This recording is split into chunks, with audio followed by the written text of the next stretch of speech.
요게 사람들이 좀 위원에 대해서 좀 박하게 평가하는 경향들이 있는데 저는 그렇진 않거든요. 일단은 부속 입장이어서 유비를 따라서 계속 다니다가 결국에는 장군까지 승진해서 승진했다는 걸 볼 때는 위원이 능력 없는 사람이 아니었다는 거고, 그리고 평민 출신에서 사실은 승진해서 장군이 된 거니까 자부심이 얼마나 대단하겠어요. 그리고 위원에 반대하는 사람들은 사실은 원래 문벌 귀족이나 아니면 귀족이었다가 위원이 이제 자기를 세계에 들어오니까 아마 그게 꼴보기 싫었을 수도 있는 거고, 여러 가지 그게 있을 수 있는데, 근데 어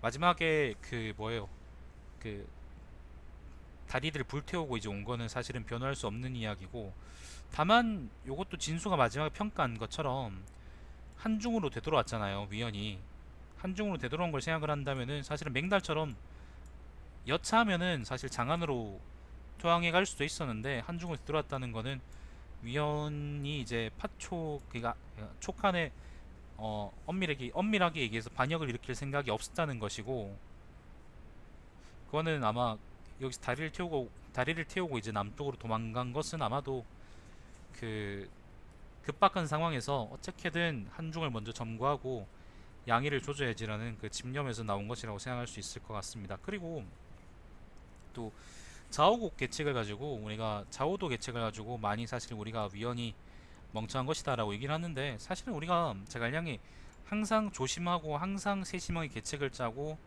항상 이제 신중하게 전략을 짜서 양주를 먼저 먹고 그 다음 옹주를 공격하려고 그랬잖아요.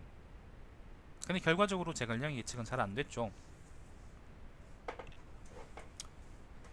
결과적으로 제갈량의 예측 안됐습니다. 그게 무슨 말이냐면은 우리가 국영수 국영수 중심으로 똑바로 복습 예습 철저히 하고 EBS 강의 열심히 듣는다고 해서 우리가 수능에서 만점 받을 수 있는 건 아니고, 마찬가지로 수행평가에서 만점 받을 수 있는 건 아니거든요.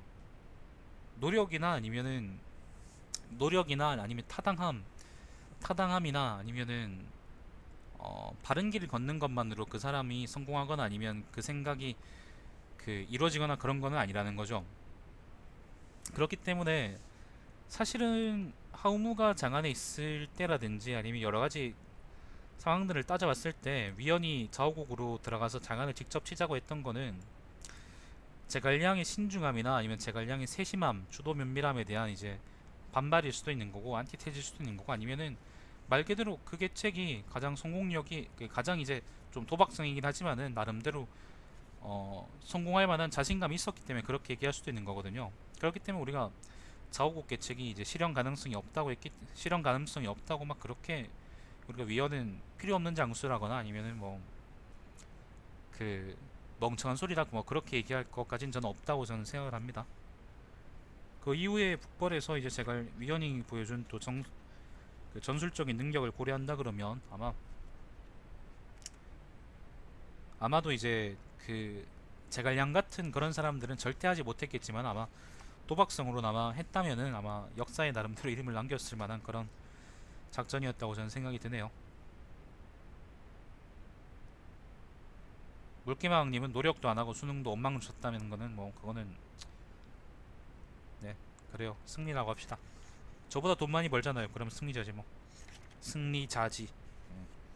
승리자지요. 승리자지요. 자지요. 네.